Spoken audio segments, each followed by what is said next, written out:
So that's another just like embracing how fragile the world is. There's a great quote from a financial advisor who I really admire named Carl Richards. And he says, risk is what's left over when you think you've thought of everything.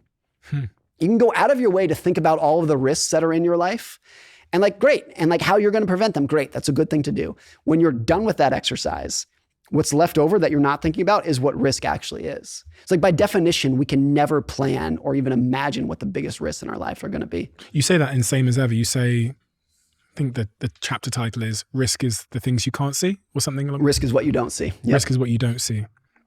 That was a little bit terrifying. And it's true. And I think sometimes you can phrase it as terrifying. It's also kind of relieving that like, why are you going to put so much effort into trying to predict what the stock market's going to do next, what the economy is going to do next? Why are you building a forecasting model to figure out what the economy is going to do over the next 10 years? When you look at the last 10 or 20 years, how could you ever predict 9/11 or COVID? And even look, like something like COVID, there's like a 2015 Bill Gates TED Talk where he talks about the biggest risk to society is a viral pandemic.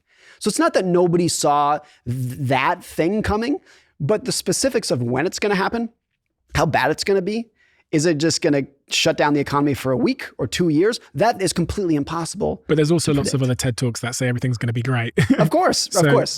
There's a lot more. So on balance, the world had no idea. I think on balance, the world breaks once per decade.